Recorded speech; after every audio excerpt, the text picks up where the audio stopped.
우리 이경미 자매님께서 올라오셔가지고 성찬하는데, 야, 처음에 누가 전도해서 여기 와서 우리 아이를 키우고 있는 이경미입니다 하는 순간 박수가 나오더라고요. 자, 야, 이게 올드 크리스찬의 존재감이구나. 야, 우리 작년 어르신들 보면서 그냥 하나님 안에서 하얘지는 머리만 보고도 자문해 보면 일어서라고 말하지 않습니까? 그 존재감처럼 이 교회 안에서 우리가 다 알 수는 없지만 많은 믿음의 경주를 또 믿음의 싸움으로 하고 지나간 시간에 대한 우리 마음속에 존경심이 있구나라는 생각이 들었습니다. 자, 우리가 모르는 많은 일들이 있었죠. 정말 하나님이 놀랍게 그 집안을 축복하시고 놀랍게 인도하실 걸 믿습니다. 오늘 이렇게 또 우리 김두사분이 맨 앞에 앉으셨네요. 올해 정말 힘든 병이 들었지만 나 깜짝 놀랐어요. 야, 진짜 어려운 가운데 할 수만 있다면, 올 수만 있다면 최선을 다해서 올려는 그 마음을 보면서 오늘 일바 따로 어머니함께 입장하시더라고요. 작년부에서 제가 아버님께 기도문 하나 준비했다가 우리 주일날 한번 기도 좀 제가 하나님께 드려달라고 제가 미리 준비를 부탁드렸어요. 너무나 기쁜 얼굴이었습니다. 우리 또 곽기준 어머님도 그 먼 길을 또 오시는 모습을 하고 우리 작년 어르신들 정말 너무나 특별합니다. 어쨌든 오늘 이렇게 또 서울 각각 곳곳에서 어려운 발걸음을 뛰어서 함께 모였는데요. 오늘 하나님 말씀 나의 아들을 놓아보내어 나를 예배하게 하라. 이게 바로 이제 모세를 통하여 이스라엘 민족에게 또 바로 왕에게 하나님 전하고 싶었던 메시지였거든요. 그래서 이 메시지를 가지고 4장, 5장, 6장을 한번 제가 해보겠습니다. 이 계시가 내렸을 때 모세는 핑계를 댔거든요. 또 회피하고 싶었거든요. 하지만 하나님은 모세를 사용했고 또 바로는 내가 그 여호와 나 무상하이냐고 안 보낸다고 고집을 피웠지만 결국 하나님은 모세도 변화시켰고 바로도 꺾어서 자기의 뜻을 이루고 말았습니다. 우리 인생의 핵심은 이겁니다. 나의 아들을 놓아보내어 그가 나를 예배하게 하라. 하나님이 이것이 이루어지기 위하여 모든 동원, 모든 자연, 모든 인물, 모든 것을 사용하셔서 이 일이 이스라엘 민족 가운데 일어나게 하셨고 우리 인생 가운데 일어나게 하신 점이 있습니다. 자, 오늘 요점은 그냥 성경 본문을 따라가 보면요 이런 4가지가 나오거든요. 그래서 우리가 하나님을 알아가는 방법이 3가지입니다. 첫째는 성경을 읽으면서 지식적으로 이게 하나님이구나 이렇게 하시는 분이구나 또 알 수 있고, 두 번째 남에게 일어난 사건들을 보면서 하나님이 이렇게 역사하셨구나. 그러니까 성경 이야기들이 그런 얘기거든요.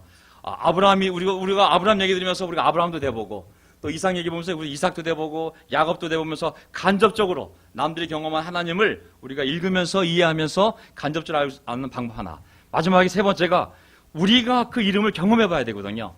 예수가 나의 주님이라면 그 예수 이름으로 내 삶에 무엇이 일어날 때, 그 야훼가 우리 하나님이라면 그 하나님이 내 삶에서 무엇을 일으킬 때 그것을 경험하면서 진짜 그 경험되어진 하나님이 나의 하나님이 될 수 있는 거거든요.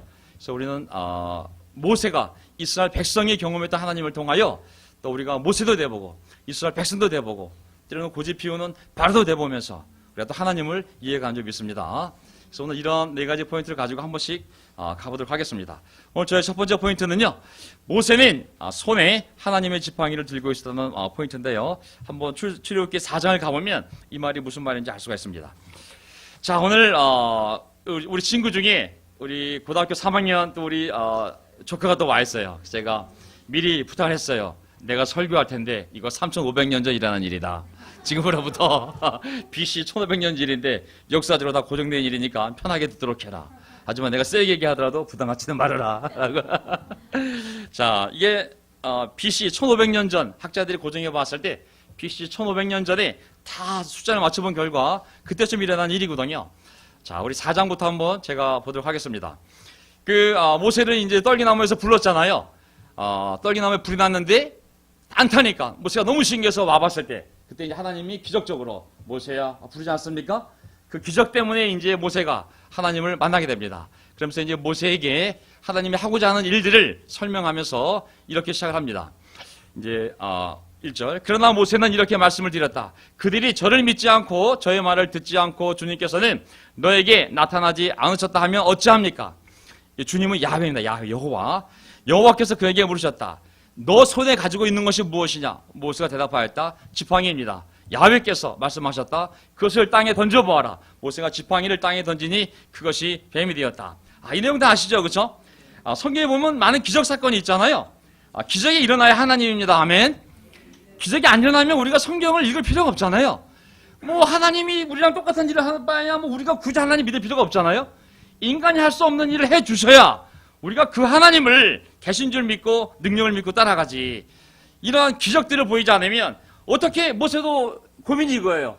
저는 분명히 당신을 봤는데 그 기적을 통하여 제가 가서 얘기를 해야 되는데 안 믿어버리면 저도 잘 40년 전에 모세인데 어떻게 제가 말한다고 제 말을 듣겠습니까? 그러면서 아무리 전에도 거짓말 하지 말라고 한번 제가 어떻게 하겠습니까? 그랬을 때 이제 야훼 하나님께서 모세에게 기적을 베풀어 주는 겁니다. 그래서 그 기적을 보고 너도 믿고 그 다음에 가서 똑같이 하면 그들도 널 믿을 거라고. 널 믿어야 내 말을 믿을 테니까. 그래서 이제 첫 번째 기적 사건이 바로 모세가 들고 있던 지팡이를 던졌을 때 그것이 뭐가 됐죠? 뱀이 된. 이거 매직 아닙니다. 진짜 탁 던졌는데 슉 하고 그냥 뱀이 된 거예요. 그 다음에 모세가 그 앞에서 피하니 보세요. 주님께서 그 모세에게 말씀하셨다. 너의 손을 내밀어서 그 꼬리를 잡아라. 모세가 손을 내밀어서 그 꼬리를 잡으니 그것이 그의 손에서 도로 지팡이가 되었다. 어떻게 됐어요? 뱀이 된 거를 또 모세가 잡아야 되잖아요. 또 꼬리를 잡았더니 다시 그게 지팡이가 되는 기적이잖아요. 그래서 예수님 하나님 뭐라고 말씀하셨냐면 야훼께서 말씀하셨다. 네가 이렇게 해서 이적을 보여주면 주 너의 조상의 하나님 곧 아브라함의 하나님, 이삭의 하나님, 야곱의 하나님이 너에게 나타난 것을 믿을 것이다. 기적이 있어야 믿습니다. 아멘. 약장에서 약을 팔 때 뭐 하나 보여주잖아요. 뭘 보여줘야 사람이 믿잖아요. 보여주라고 가서 이런 기적을 보여주라고 던졌는데 뱀이 되고 다시 잡았더니 지팡이가 되면 이거 사람이 할 수 없는 일이라고. 그럼 누가 할 수 있냐고. 하나님이 하시는 거야. 내 말을 믿으라고. 하나님이 너희를 여기서 해방시켜 약속의 땅으로 데려가려고 한다고. 이걸 믿게 하라는 것이었거든요. 성경에 많은 기적이 이야기가 있지 않습니까? 예. 그 다음에 또 두 번째, 이것도 안 믿으면 사람들이 워낙 잘 안 믿으니까 두 번째 기적을 또 하라고 그랬습니다. 그게 뭐냐면 성경 말씀을 이렇게 발췌해 보면 너의 손을 품에 넣어 보아라. 이렇게 안에 넣어 보라고 손 안을. 그래서 모세가 손을 품에 넣었다가 꺼내어 보니 그 손에 악성 피부병이 들어서 마치 흰 눈이 덮인 것 같다. 멀쩡한 손이 갑자기 넣어서 넣었더니 뺐더니 완전히 그냥 흰 눈이 덮인 것처럼 이 피부선이 올라온 거예요. 그렇죠? 다시 넣으니 손의 살이 본래대로 돌아와 있었다. 자, 두 번째 기적은 뭐냐면 자, 한번 넣어봐라. 넣었더니 완전히 그냥 문들병처럼 다 됐어요. 다시 집어넣어라. 용기 갖고 집어넣었어요. 그랬더니 다시 원래 살로 돌아와 있었습니다. 이 두 가지 기적을 보여주면 사람들이 도저히 이건 사람이 할 수 없는 기적 일이기 때문에 아마 너를 믿고 너를 보낸 나를 믿고 그리고 너희를 해방시키겠다는 나의 말을 믿을 것이다 하고 이 두 가지 기적을 보이라고 했습니다. 이 기적 내용 보면 아주 중요한 내용은 아니지만 자, 이게 하나님 일을 하려면 사람이 필요해요. 그렇죠? 하나님 일을 하려면 사람이 필요해요. 이게 사람도 용기가 필요해요. 믿음이 필요하고. 지팡이 던지라는 거는 누가 던질 수 있잖아요. 뱀이 됐어요. 뱀꼬리 잡으라는 것도 용기가 필요하잖아요. 그렇죠? 손을 집어넣는 거는 할 수 있잖아요. 근데 문들병의 손을 또 집어넣는 건 무서운 일이잖아요. 옮길까봐. 어떤 추석관과 추석을 하기를 사실 하나님의 기적이 일어나려면 우리에게도 용기가 필요해요. 사실은 그걸 뱀꼬리를 잡아야 다시 지팡이가 될 거 아니에요. 이거를 다시 집어넣어야 다시 원래로 돌아오잖아요. 어쨌든 우리의 용기와 맞물리면서 하나님이 이런 기적을 일으켜야지만 사람들은 그 기적을 통하여 또한 하나님을 바라볼 수 있고 하나님을 바라봐야 그의 말에 순종하면서 그의 삶이 구원을 받을 수 있습니다. 아멘. 그래서 어쨌든지 간에 모세가 이렇게 두 가지 기적을 보았어요. 그래도 안 믿으면 사람은 잘 안 믿습니다. 이렇게도 안 믿으면 세 번째, 그들이 이 두 이적도 믿지 않고 너의 말도 믿지 않으면 너는 나일강에서 물을 퍼다가 마른 땅에 부어라. 그러면 나일강에서 퍼온 물이 마른 땅에서 피가 될 것이다. 이것도 엄청난 기적 아니겠습니까? 야, 물을 펼 때 갑자기 그냥 피가 됐다. 이건 엄청난, 이 정도면 또 너의 말을 받아들일 거라고. 이 세 번째 기적까지 하나님이 준비해 주었습니다. 자, 이 하나님이 이 기적을 준 목적은 뭡니까? 모세를 믿고 모세를 따르고 모세를 추앙하고 모세를 왕으로 삼으라는 것이 아니잖아요. 너를 믿어야, 네 말을 믿어야 내가 너에게 한 말을 정할 거 아니겠냐고. 그러니까 기적의 목적은 하나님을 궁극적으로 믿고 하나님 안에 순종해서 그들이 가나안 땅을 나올 수 있게 하는 것이 하나님의 목적이잖아요. 그래서 우리가 궁극적인 신앙의 목적은 누구를 믿는 거죠? 하나님 믿는 거예요. 목사 능력 없습니다. 아무리 장로가 설교 잘해도 한 사람에 불과한 거거든요. 아무리 놀라운 시스템도 사람을 구원할 수 없습니다. 오직 하나님만이 우리를 구원할 수 있는 분이거든요. 우리의 눈을 모세를 바라보면 안 돼. 하나님을 바라보고 그분의 말씀을 바라보고 그분의 능력을 믿고 그 말씀에 순종할 때 놀라운 기적들이 일어나는 줄 믿습니다. 아멘. 자, 그 문제가 뭐예요? 하나님 편에 이제 문제가 없어요. 근데 이제 누가 문제냐면 모세가 문제가 되는 거죠. 모세가 주님께 아뢰었다. 주님, 저는 원래 발자주가 없는 너네도 그래. 그러면서 주님께서 이조에게 말씀하고 계시는 지금도 그러합니다. 저는 입이 둔하고 혀가 무딘 사람입니다. 탁 모세가 뭐라 그랬어요? 저 틱장에 있어요. 저 언어장애 상급입니다, 하나님. 이 사람이 문제가 되는 거거든요. 이 모세가 설득이 돼야 가서 장로들을 설득하고 장로가 설득이 되면 백성들 설득하고 그 다음에 바로에게 가서 바로를 설득을 해야 되는데 이 가려는 모세가 이 엄청난 일이잖아요. 이게 백성들도 설득해야지 왕한테도 가야 되지. 그러니까 저는 말 못해요 하고 저 갈 수 없습니다 하고 얘기를 했거든요. 모세가 당연히 회피하고 싶지 않았겠어요? 예, 이 어려운 일을 왜 피르면 하면서 그냥 자기는 말 못하는 사람이라고 얘기를 했습니다. 11절 주님께서 그에게 말씀하셨다. 누가 사람의 입을 지었느냐? 누가 말 못하는 일을 만들고 듣지 못하는 일을 만들며 누가 앞을 볼 수 있는 사람이 되게 하거나 안 못 보는 사람이 되게 하느냐? 바로 나 주가 아니더냐? 그러면서 중요한 건 네가 아니라 나니까 가라는 이제 말씀 아니겠습니까? 그러면서 뭐라고 말씀하셨냐면 12절에 그러니 가거라. 네가 말하는 것을 내가 돕겠다. 네가 할 말을 할 수 있도록 내가 너에게 가르쳐 주겠다. 모세가 머뭇거리며 주님 죄송합니다. 제발 보낼 만한 사람을 보내시기 바랍니다 하고 말씀드리니 주님께서 모세에게 크게 노하시어 말씀하셨다. 레위 사람이 너의 형 아론 있지 않느냐? 나는 그가 말을 잘하는 줄 안다. 그래서 건너뜁니다. 15절 너는 그에게 말하여 주어라. 네가 할 말을 그에게 일러 주어라. 네가 말을 할 때나 그가 말을 할 때에 내가 너희를 둘 다 돕겠다. 너희가 할 말을 가르쳐 주겠다. 하나님께서 다시 또 하나의 대안을 만들었어요. 너희 형이 있는데 형이 말을 잘하니 오히려 내가 너한테 말하면 너는 형한테 얘기하면 형이 말을 잘하니 그가 가서 말하게 하겠다. 그러면서 이제 모세를 설득을 해서 보내는 모습이 나옵니다. 아멘. 사실 사람이 좀 부족해도 되잖아요. 그렇죠? 하나님의 방법이 있습니다. 왜냐하면 그 궁극적으로 백성들을 인도해야 되는 분은 하나님이지 모세가 아니거든요. 누가 가서 그 메시지를 전하면 되는 거기 때문에 메시지를 전한 사람이 얼굴이 잘생겨도 되고 잘 안 생겨도 되거든요. 사실은 또 목소리가 좋아도 되고 안 좋아도 되거든요. 유창해도 되고 유창하지 않아도 되거든요. 부족해도 하나님이 함께하면 되는 거거든요. 걱정하지 말라고 내가 함께할 거라고 너희 둘 다 내가 가르쳐 줄 거라고. 결국은 모세가 설득이 되어서 이제 하나님의 말씀에 순종하는 모습을 보이게 됩니다. 그래서 그가 이제 결정을 하고 20절을 보게 되면 모세는 아내와 아들들을 나귀등에 태우고 이집트 땅으로 돌아갔다. 그때 모세는 손에 무엇이 있었어요? 예, 하나님의 지팡이를 가져가야 되는 것이죠. 왜냐하면 모세가 중요한 것이 아니라 하나님이 함께하는 게 중요하잖아요. 이 지팡이는 뭘 상징해요? 던지면 뱀이 되고 뱀이 됐다 다시 지팡이가 되는 거잖아요. 하나님이 함께 하시다는 것을 상징하는 거잖아요. 우리가 가끔 십자가도 매달지 않습니까? 이게 마술적인 힘이 있는 건 아니잖아요. 만질 때마다 예수님을 느낄 수 있잖아요. 또 뭔가 이렇게 상징을 가져가게 되면 하나님이 나와 함께 했다는 것을 느낄 수 있기 때문에 저도 이제 장례식을 이제 가보게 되면 옛날에 항상 다른 교회 목사님들이 여기 가운을 입습니다. 가운. 그 맨 앞장을 쓰게 돼 있어요. 요단강 건너갈 때 그 제사장들이 벗기를 앞에 나갔잖아요. 그럼 뒤에 이제 행렬이 장례인이 따라가게 됐습니다. 근데 그분들이 항상 성경책을 이렇게 딱 들고 가요. 그러면은 성경책을 안 들면 사람이 앞장서는 건데 성경책을 딱 들고 가면 마치 하나님이 인도한다는 느낌이 들어요. 그래서 저도 이렇게 요즘 모방을 하고 다닙니다.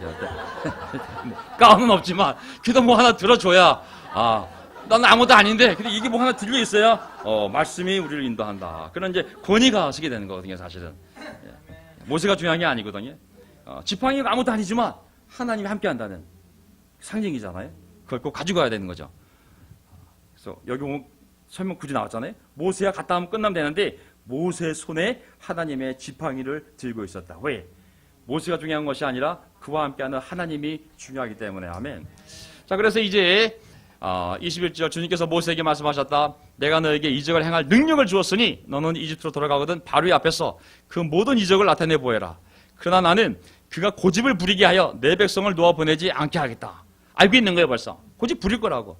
내버려 둘 거라고. 일부러 더 고집 부릴 거라고. 또 내버려 둘 거라고.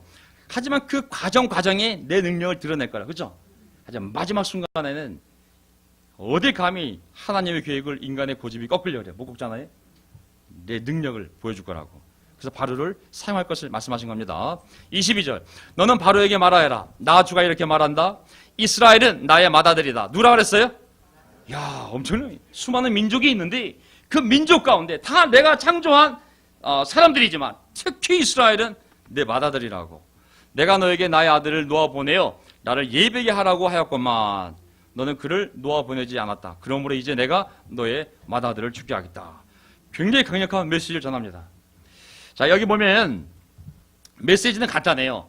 자, 모세를 부른 이유, 그리고 모세에게 설명한 내용, 그리고 모세에게 기적을 행한 이유, 그리고 모세 보고 기적을 행하라고 한 목적은 하나예요. 가서 이걸 전하라고.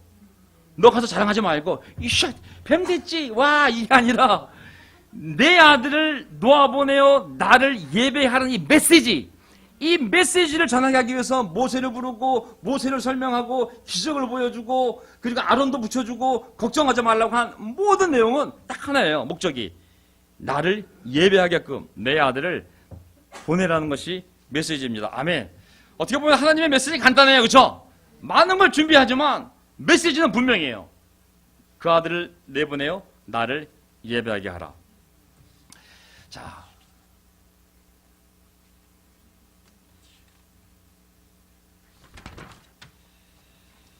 저는 우리 교회의 메시지도 때로는 분명합니다. 사실은 예수님 했던 많은 기적들도 메시지가 분명하거든요. 하늘나라 갖고 왔으니 빨리 회개하고 그리고 이 나라에 들어오라는 것이 메시지 아니겠습니까? 저는 가서 29절을 보면 이제 모세와 아론은 이집트로 가서 이스라엘 자손의 모든 장로를 불러 모았다. 아론이 주님께서 모세에게 하신 모든 말씀을 그들에게 일러주고 백성의 보는 앞에서 이적을 행하니 백성이 그들을 믿었다. 그들은 주님께서 이스라엘 자손을 굽어 살피시고 그들이 고통받는 것을 보셨다는 말을 듣고 엎드려 주님께 경배하였다. 가서 이제 하나님한테 들은 말도 전달해주고 하나님 말씀도 전달해주고 또 하나 뭘 했어요? 기적을 함께 해준 거예요. 기적의 목적은 아니에요. 하지만 기적을 보여줘야 모세를 믿고 모세가 한 말, 그 하나님의 말씀을 믿을 수 있기 때문에 그 기적을 함께 보여준 것이죠. 그래서 믿었어요? 안 믿었어요? 믿었어요. 모세를 믿었고 모세가 전해준 말을 믿었어요. 그리고 누구를 경배했어요? 모세를 경배했어요? 주님께 경배했어요? 그래, 하나님을 경배한 것이죠. 아무리 말씀을 전한 사람이 놀라워도 그는 경배 대상이 될 수가 없어요. 항상 우리의 경배 대상은 주님이에요. 아멘. 엎드릴 사람은 목사나 장로가 아니고 누구예요? 하나님인 거예요. 교회 안에 사람이 높아지게 되면 사람을 경배하고 엎드려질 때, 사람 앞에 엎드려질 때 군대 같은 하이라키가 만들어지고 그리고 잘못 갈 수 있는 길이 열리는 거거든요. 우리도 하나님께 엎드리고 하나님께만 경배하면 됩니다. 아멘. 아무리 놀라운 인도자가 와도 그는 사람일 뿐이에요. 죄를 짓 거고 약점이 있고 실수할 거고 하지만 우리는 계속 하나님만 바라보며 그분 앞에 엎드려 경배하면 됩니다. 어쨌든 수많은 기적은 결국 뭘 도와준 거예요? 모세를 높인 것이 아니라 모세의 메시지를 높인 것이 아니라 그를 믿음으로 말미암아 하나님의 메시지를 듣게 한 것이 아니겠습니까? 예수님이 오셔서 얼마나 많은 일을 하셨어요.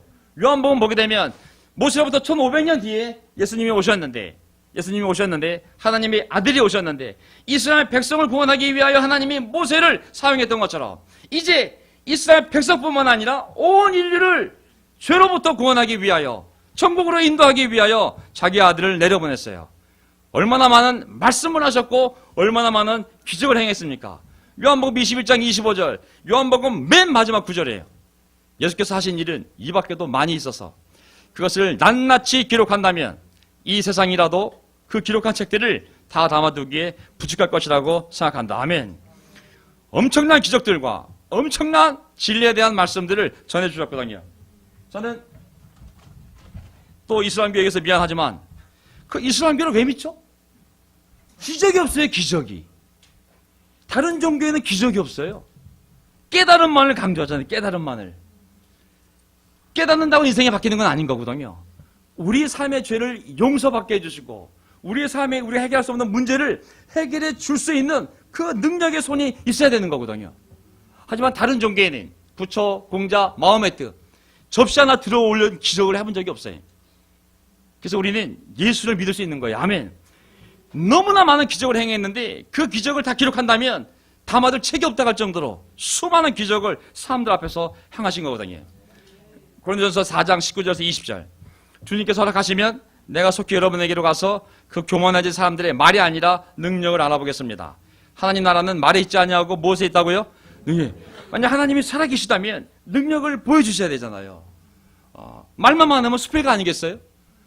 좋은 말만 하면 그냥 도덕 선생님 아니 공자 선생님 아니겠어요? 하지만 능력이 있기 때문에 사람이 할 수 없는 능력을 가지고 우리를 도울 수 있는 분이기 때문에 우리는 하나님을 믿을 수 있습니다. 아멘. 네. 이번 주가 특별히 집중 기도 기간입니다. 제가 주보에 우리 교회 안에 가족들 중에 아프신 분들 이름을 적지 않았습니까? 우리가 한번 집중 기도해서 하나님의 살아있는 능력으로 우리 형제자매들이 조속히 치유되고 건강해지는 모습을 보길 원합니다. 아멘. 네. 하나님이 성경 안에서 좋은 인사이트만 주는 하나님이라면 얼마나 무능력한 하나님이에요. 그렇죠? 우리가 믿는 하나님은 아까 기도했어요. 살아계시고 역사하시는 하나님이라고 그랬거든요. 저는 그 하나님을 믿습니다. 아멘. 예. 자, 사도행전 2장 30절 보게 되면 사도행전 2장에 보면 사도 바울이 아니구나. 베드로 사도가 처음으로 교회가 세워진 이래 첫 설교하는 모습이 나오지 않습니까? 설교 내용이 많아요. 근데 핵심은 딱 하나예요. 바로 이 내용입니다. 자, 그러므로 이스라엘 온 집안은 확실히 알아두십시오. 하나님께서는 여러분이 십자가에 못 박은 이 예수를 주님과 그리스도가 되게 하셨습니다. 사람들이 이 말을 듣고 마음에 찔려서 형제들이 우리가 어떻게 하면 좋겠습니까? 하고 베드로와 다른 사도들에게 말하였다. 아시죠? 심플해요. 베드로가 대답하였다. 회개하십시오. 그리고 여러분 각 사람은 죄사함을 받기 위하여 예수 그리스도의 이름으로 세례를 받으십시오. 그리하면 성령을 선물로 받을 것입니다. 모세가 전한 메시지가 분명해요. 뭐 뱀이 지팡이가 되었던 이게 문둥병이 되었던 뭐 피가 되었던 그는 그냥 그 말씀을 믿게 하기 위한 것이고 말씀의 핵심은 아브라함의 하나님, 이삭의 하나님. 그것보다 더 중요한 건 뭐냐면 아주 메시지가 한 명이에요. 내 아들을 나에게 예배하도록 내보내라는 거잖아요. 예수님의 복음 메시지도 분명해요. 하나님이 이 땅에 오셔서 우리에게 주신 메시지는 분명해요. 그건 뭐냐면 회개하라고, 하나님께 돌아오라고, 그리고 각 사람은 죄사함을 받기 위하여 누구의 이름으로 세례 받으라고요? 예수님 세례 받. 그게 다예요. 그 메시지가 다예요. 근데 이것은 명령이에요? 아니면 부탁이에요? 이건 수필이 아니에요. 이게 좋은 아이디어를 주는 게 아니에요. 그냥 하나님께서 모세를 통하여 가서 명령하라고 말씀하시거든요. 그래야 그들이 구원받을 수 있기 때문에 마찬가지예요. 사람들에게 주어진 이 말씀은 그냥 명령인 거예요. 아주 단순하게 우리 인생의 모든 수고하고 진 짐을 내려놓을 수 있는 유일한 길을 그냥 너 한번 생각해봐, 고민해봐, 이러면 어떨까? 이게 아닌 거죠. 그냥 순종하라고, 회개하고 세례를 받아라가 그냥 명령이다. 명령형. 그렇다면 하나님이 우리 인생을 끌고 가겠다는 것이 하나님의 약속인 것이죠. 아멘. 하지만 바로는 어떻게 했습니까? 바로는 안타깝게도 내가 여호와가 누군지 알고 내가 너희들 보내니 하고 그 무지와 고집을 피우는 모습을 알 수가 있어요. 나는 주를 알지도 못하니 이스라엘을 보내지도 않겠다. 이게 이제 두 번째 포인트가 됩니다. 그래서 이제 모세가 40년 만에 하나님의 그 명령을 받고 돌아가서 기적을 행하고 이제 백성들 설득을 했어요. 그 기적을 보고 와 진짜 아브라함과 이삭과 야곱의 하나님이 너에게 나타났구나. 그렇지 않고서 이런 기적을 행할 수 없기 때문에 우와 나타났어 하나님이 믿었지만 바로는 그 하나님 모르잖아요. 당연히 모르잖아요. 그러니까 바로가 이제 이 하는 내용을 이제 보면서 이게 우리의 모습이기도 하고 인간 본성이기도 합니다. 자, 이게 바로의 문제가 아니라 하나님을 떠난 사람들의 모든 저도 자신도 마찬가지고 우리 모두의 본성의 모습이기도 하거든요. 자, 바로의 무지와 고집. 바로가 왕이잖아요, 그렇죠? 무지와 고집을 합치면 어떻게 될까요? 하여간 무지하게 고집이 있어요. 하여간 사람은 무지하게 고집이 있어요. 제가 하면서도 이 말이 여기서 나왔나 보다. 애가 하여간 애가 고집이 무지하게 세야 돼. 아, 이게 무지와 고집을 합친 게 무지하게 고집이 세다는 얘기구나. 내가 처음 알았어요, 처음. 설교 준비하면서. 예. 출애굽기 5장 보세요, 5장. 얼마나 고집이 센지. 그대의 모세와 아론이 바로에게 가서 말했다. 이제 보세요. 백성들 장군 설득했어요. 백성들 설득했어요. 나갈 준비됐어요. 하지만 이제 바로가 설득이 돼야 되잖아요. 내보내야 되니까. 그대의 모세와 아론이 바로에게 가서 말했다. 주 이스라엘 하나님이 말씀하시기를 야훼 나의 백성을 보내라. 그들이 광야에서 나의 절기를 지켜야 한다 하셨습니다. 그러나 바로는 이렇게 대답하였다. 네 주가 누구인데 그 야훼가 누구인데 이름을 얘기하면 그 야훼가 누구인데 나더러 야훼의 말을 듣고서 이스라엘을 보내라는 것이냐. 나는 야훼를 알지도 못하니 이스라엘을 보내지도 않겠다. 이게 바로의 첫 번째 이제 반응입니다. 수석가들 보게 되면 이 바로는 어쨌든지 간에 원래 또 하늘도 몰랐잖아요. 그렇죠? 자, 신은 믿었지만 이제 야훼라는 신을 몰랐던 거죠. 하지만 또 바로의 모습을 보게 되면 나중에 하나님이 알려주고 설명하고 많은 기적을 해도 결국 또 믿지 않고 고집을 피우거든요. 인간의 모습이라고 생각을 해요. 왜? 하나님이 인간을 만들 때 로봇을 만들지 않고 자유의지를 스스로 결정할 수 있게 만들었잖아요. 그래서 하나님이 각 사람에게 나타났어요. 아브라함에게도 나타나서 설명하고 이삭에게도 나타나서 설명하고 야곱에게도 나타나서 설명하고 전부 자유의지를 가진 인간에게 직접 나타나서 그를 설득하고 기적을 보여주었을 때 자기 의지로 하나님을 믿은 거잖아요. 뭐 홀려서 그냥 뭐 공부에 떨어서 자기도 모르게 그냥 믿은 건 아니잖아요. 전부 자기 의지를 가지고 하나님을 따른 거 아니겠습니까?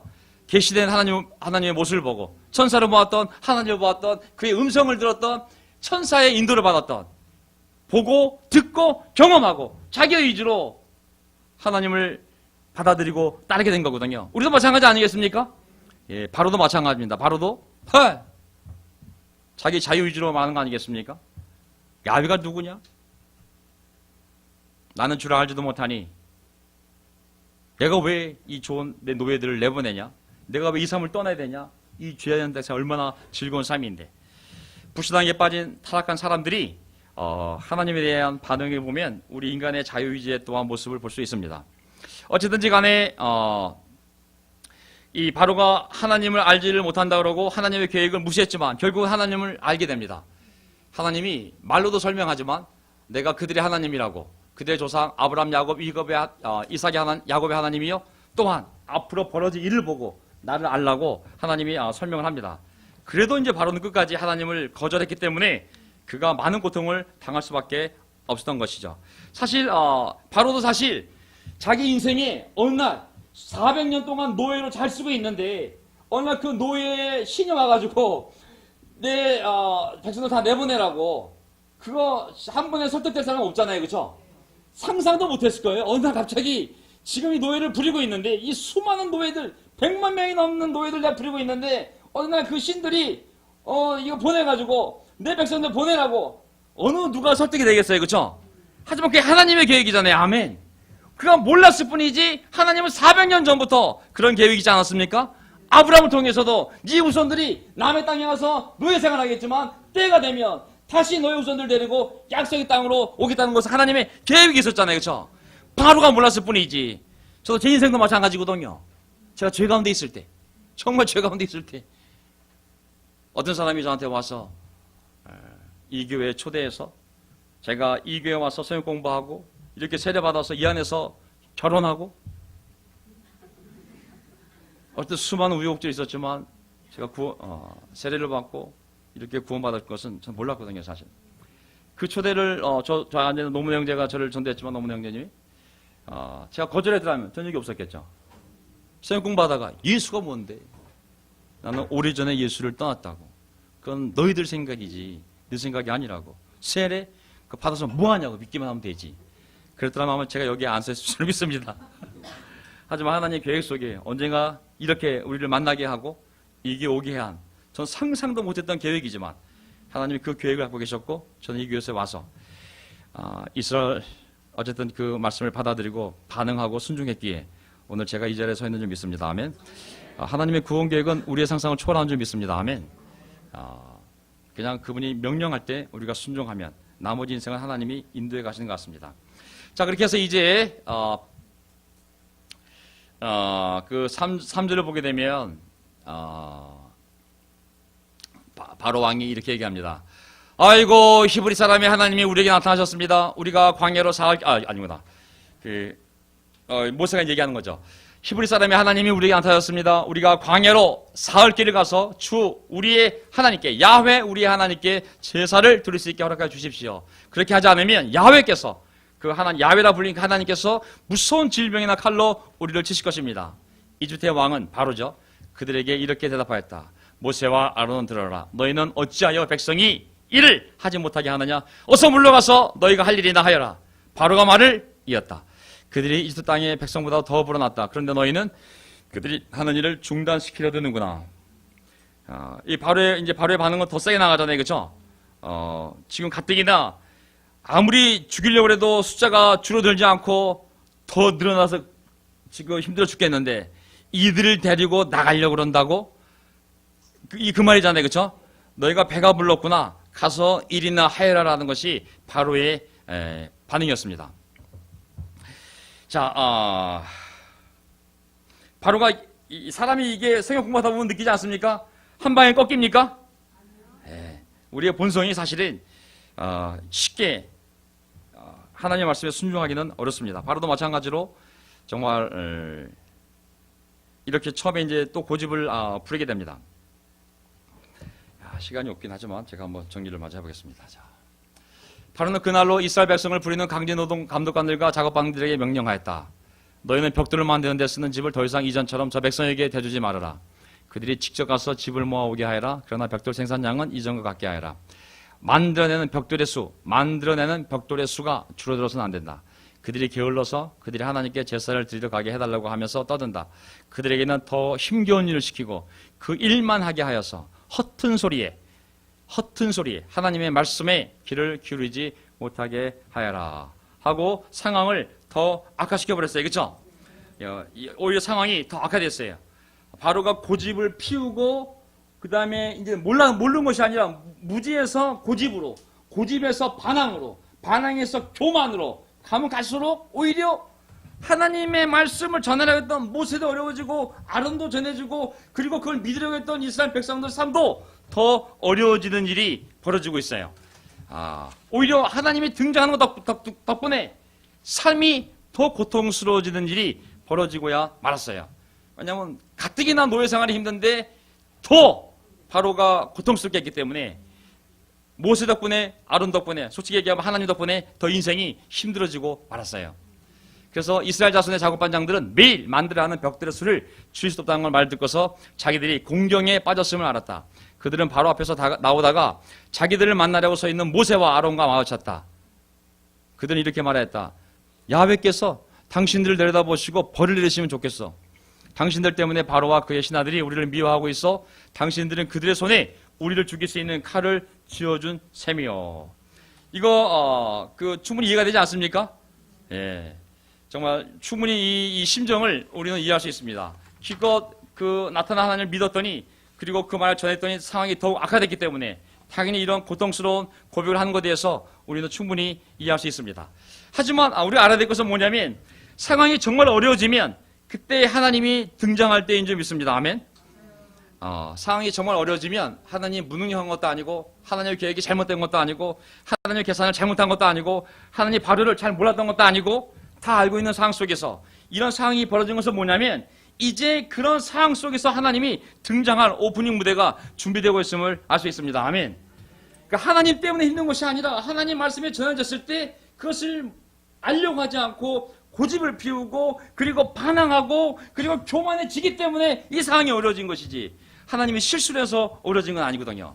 하지만 그것까지도 감안하고 있는 하나님은 바로가 고집을 피우면 그 고집을 피운 최악의 상황 때 본인이 등장하려고 이미 다 준비하고 있음을 알 수가 있습니다. 아멘. 고난이 길어지면 하나님이 등장합니다. 아멘. 아멘 하십시오. 예, 우리는 모르지만 제 인생 경험도 그렇고 이 말씀도 그렇고 고난이 깊어지면 하나님이 없나 보다가 아니라 그때가 바로 하나님이 개입하실 때입니다.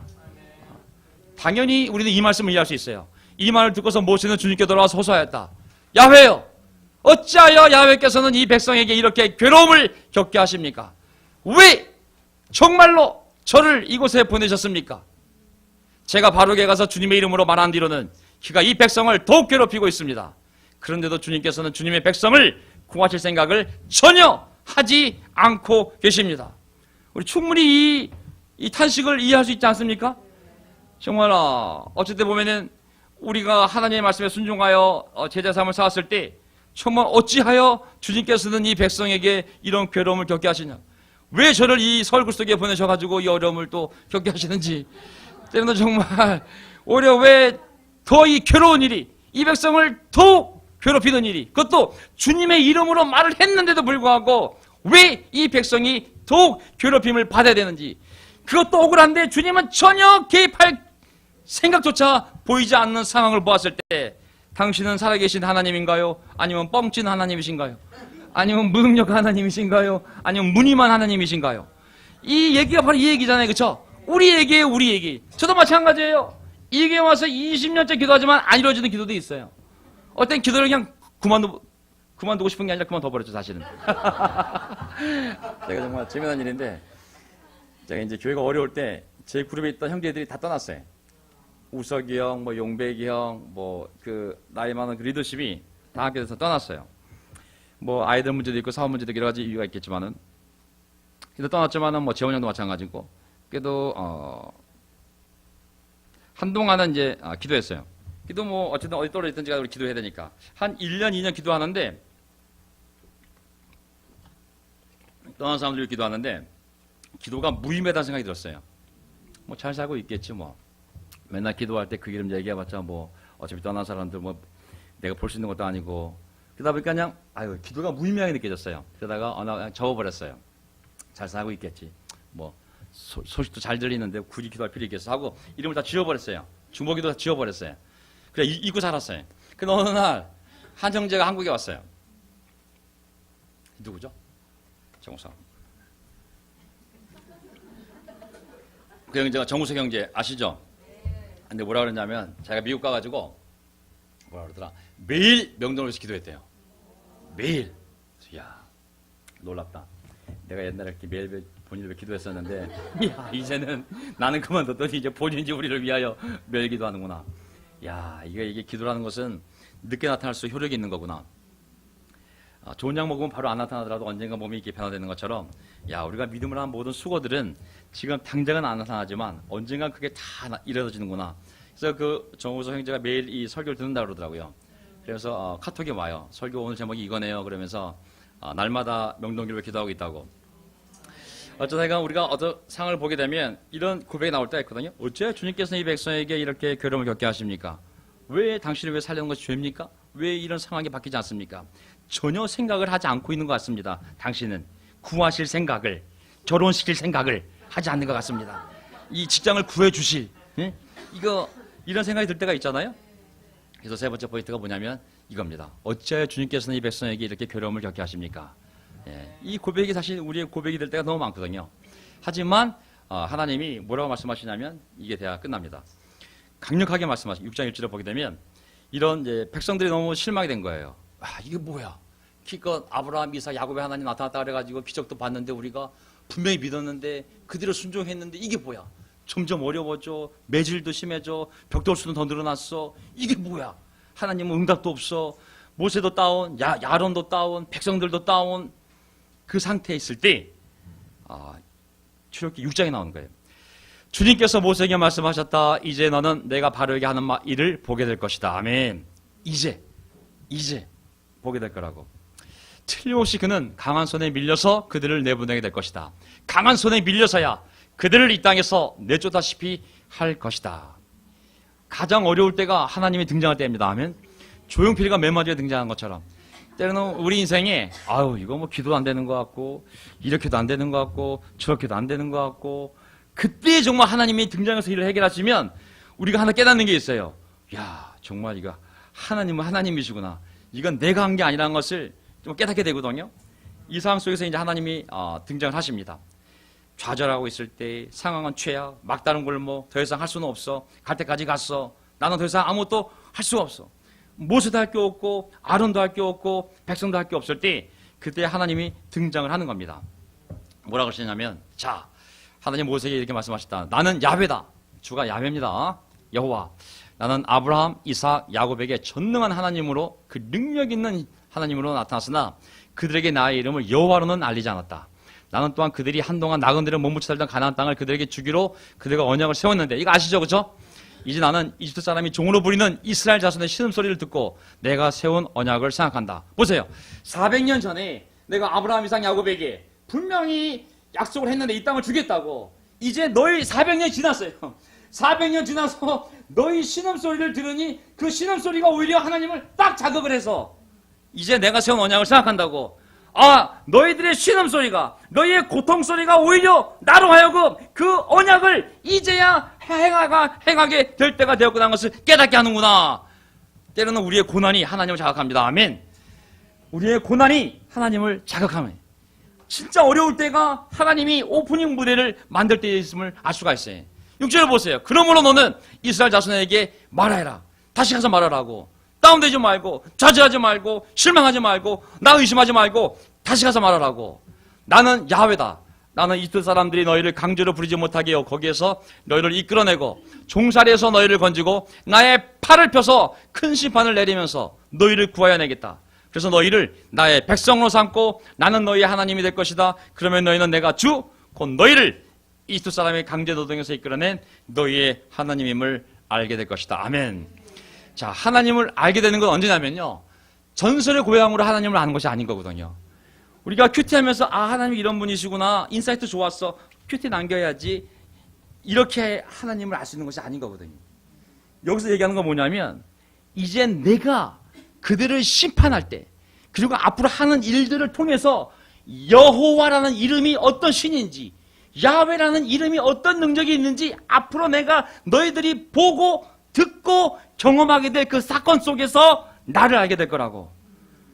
그 하나님을 알아야 나와 하나님 간의 인격적인 관계가 맺어지고 그 관계가 있어야지만이 우리는 앞으로 나갈 수 있는 신뢰를 쌓을 수 있는 거거든요. 아멘. 우리 인생에서도 하나님이 우리 고난을 통하여 역사하십니다. 아멘. 눈물을 흘리게 하실 때도 있지만 그 눈물이 고통의 눈물이었지만은 시간이 지나면서 하나님이 개입하셔서 감사의 눈물로 바뀌었잖아요. 그때 우리가 그 하나님을 인격적으로 경험할 수 있잖아요. 그 하나님이 나의 하나님이지, 교회의 하나님, 우리에게 전해준 선교사의 하나님이 아니라 내 인생에서 나에게 고통을 겪게 하셨지만은 개입하셔서 나에게 복을 주신 그 하나님을 경험해 나아갈 때 그것이 나의 신앙이 되고 나의 아버지가 되고 나의 주님이 되지 않겠습니까? 이제 보게 될 거라고.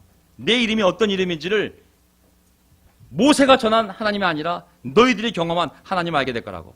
내가 아브라함과 이삭과 야곱에게 주기로 손을 들어 맹세한 그 땅으로 너희를 데리고 가서 그 땅을 너희에게 주어 너희의 소유가 되게 하겠다고. 이제 보게 될 거라고. 내 이름으로 너희의 땅이 될 때, 거기서 살게 될 때, 가나안 땅에 들어갔을 때, 이야, 정말 여호와 하나님이 우리를 구출해서 여기까지 데려올 수 있는 능력의 하나님이구나. 너희가 직접 보고 경험하게 될 거라고. 9절, 모세가 이스라엘 자손에게 이와 같이 전하였으나 그들은 무거운 노동에 지치고 기가 죽어서 모세의 말을 들으려고 하지 않았다. 다시 또 도루묵이네. 이거 어떡하냐 이거. 자, 주님께서 모세에게 이르셨다. 너는 이집트 왕 바로에게 가서 이스라엘 자손을 그의 나라에서 내보내라고 하여라. 사람이 너무 지치고 기가 죽으면 하나님 말씀이 안 들리잖아요. 그렇죠? 예, 너무 다운되어 있기 때문에 이제는 뭐 설교도 안 들리는 거예요. 우리 가운데 설교 안 들리면 계실 것 같아요. 정말 지금 삶이 어려우면 너무 힘들면 뭐 설교가 들어오겠어요?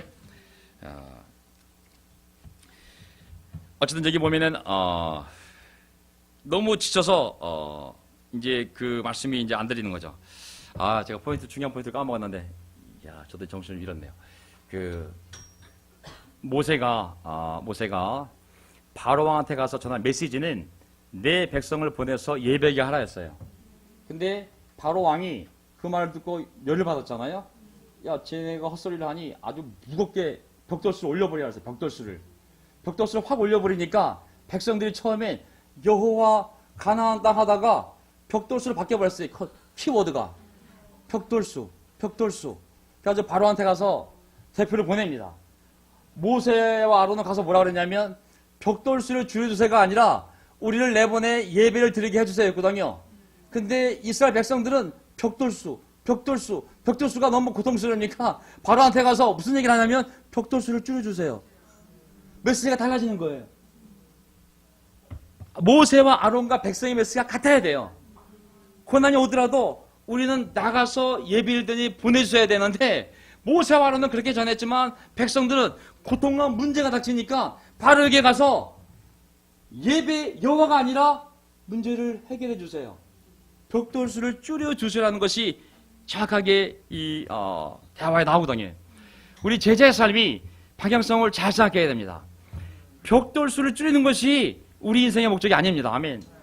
이 애국 같은 세상에서 나가서 우리가 하나님의 백성이 되어서 하나님께 예배드리고 복음을 전하고 사랑하고 빛과 소금으로 마음껏 살아가는 것이 우리 인생의 목적인데 어느 날 직장에 문제가 생기고 공부에 문제가 생기고 학업에 문제가 생기고 어떤 문제가 생기게 되면 우리의 삶의 방향성이 틀어집니다. 문제 해결이 우리 삶의 목적처럼 보여지거든요. 하나님 벽돌수를 줄여주세요. 집이 잘 되게 해주세요. 직장이 잘 되게 해주세요. 우리 아들 정찬이가 문제가 많은데 해결해 주세요. 얘만 해결되면 전 정말 하나님 감사할 것 같아요. 우리 정진이가 애가 좀 모자란데 어떻게 했지만 해결해 주세요. 걔만 잘 해결되면 정말 저 행복할 것 같아요. 문제 해결이 우리 삶의 목적이 되는 거거든요. 하지만 진짜 목적은 뭐냐면 내 아들이 나에게 예배를 드릴 수 있도록 내보내라는 거거든요. 모든 삶의 문제에서 내보내라는 것이 목적인데 우리 모두 다 삶의 목적을 잘 정하시기 바랍니다. 아멘. 문제는 항상 있을 수 있어요. 마귀가 일부러 문제를 줄 거예요. 우리가 고통스러워서 여호와니 예수니 복음이니 구원이니 세례니 이런 걸 생각하지 않도록 그냥 문제에 우리가 집착할 수 있도록 하지 않겠습니까? 그때 우리가 그 문제를 해결하는 것이 인생의 목적이 아니라 하나님을 향하여 나아갈 때 문제가 해결될 줄 믿습니다. 아멘.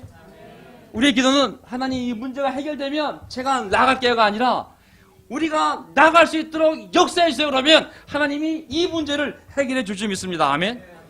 그래서 강력하게 얘기합니다. 마지막 구절 이에 모세가 주님께 아뢰었다. 이스라엘 자손도 저의 말을 듣지 않는데 어찌 바로가 저의 말을 듣겠습니까? 저는 다시 입이 다시 둔해졌어요. 다시 병이 도져가지고 말할 줄 모릅니다.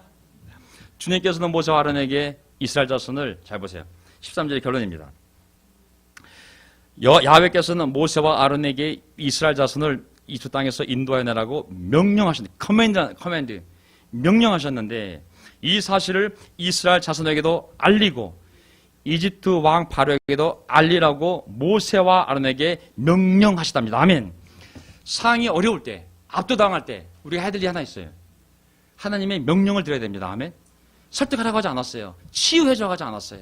가서 들어주라고 그들을 공감해주라고 그들과 함께해주라고 그렇게 하지 않았어요. 이거 하나님의 계획이고 난 이렇게 할 거고 너희들이 못 봐서 그렇지 이제 내가 할 거라고 가서 알리고 명령하라고 백성들에게도 알리고 바로에게도 알리라고 모세와 아론에게 명령하신 거거든요. 우리가 복음을 전해 사람들을 구원하는 것은 하나님의 명령입니다. 아멘. 그 복음의 메시지는 선택이 아니에요. 회개하고 예수의 이름으로 세례를 받으라고 그거는 명령인 것이죠. 어떤 상황 속에서도 주님의 이 명령은 설득이 아닙니다. 우리가 순종해야 될 하나님의 명령인 것이죠. 지금 우리 가운데 직장의 문제가 됐던 어떤 문제가 되었든지 간에 하나님 우리가 하시는 명령의 말씀이 있습니다. 정신을 차리고 그 문제에서 눈을 떼어서 나를 바라보고 나에게 예배하고 그리고 사랑하고 내 말씀대로 순종하라고 나머지는 내가 다 케어할 수 있다고 하나님의 명령을 듣고 정신을 차려야 할 때는 또 차려야 되는 줄 믿습니다. 아멘. 자, 마지막 포인트가 그들에게 이 사실을 알리라고 명령하셨다. 우리 명동교회가 이제 좀 나갔으면 좋겠습니다. 아멘. 어려움이 많이 있거든요. 사실 오늘 좀 아침에 오면서 어저께 밤새 내내 꿈속에서 주차장이 지워지질 않았어요. 이 4층에 중국인들 쇼핑몰이 있어요. 10개월 동안 영업을 못하다가 이번에 영업 개시 허가가 떨어졌어요. 중국인들이 막 차를 사방에 대고 여기 쓰는데 어저께 주차할 공간이 없더라고요. 그래서 오늘 이거 아침에 오면 난리가 나겠구나. 저거 영업을 시작하면 아침부터 차가 다 포진해 있으면 주차할 데가 없을 텐데. 그래서 제가 부랴부랴 어저께 카톡에다가 또 밴드에다가 올린 거예요. 거기 무료가 있으니까 대고 오시라고. 어저께 밤에 잠을 자는데 다른 건 설교는 걱정이 안 되는데 오히려 설교는 걱정이 안 되는데 주차장이 걱정이 돼가지고 자면서도 주차장에. 그래서 오늘 일찍 오고 싶었어요. 일찍 와가지고 한 자리 찾아버리려고 먼저 그냥. 그래가지고 걱정을 많이 하고 왔는데 이거 웬걸? 차가 한 대도 없는 거예요. 하나님이 싹 치워버린 거예요. 야, 하나님이 기도를 듣긴 들으시는구나. 내가 예배를 하러 가야 되는데 예배 드릴 공간이 없으면 어떻게 예배를 드립니까 하나님. 그 차 좀 치워주세요 했더니 정말 오늘 깔끔하게 정리가 되어 있더라고요. 그래서 내가 요점 들어갑니다. 하나님이 함께 하심. 모세의 지팡이 기억합시다. 아멘. 하나님이 우리와 함께 하십니다. 사람의 무지와 고집이 있어요. 나 예수 몰라. 왜 내가 세례를 받아? 내가 왜? 하지만 하나님은 우리를 너무 사랑하시기 때문에 그냥 순종하라고. 우리가 우리의 무지와 고집을 내려놓고 순종하면 정말 놀라운 일을 하나님이 하실 수 있습니다. 세 번째, 그럼에도 불구하고 주여 어찌하여 주님께서는 이 백성을 이렇게 괴로움을 겪게 하십니까?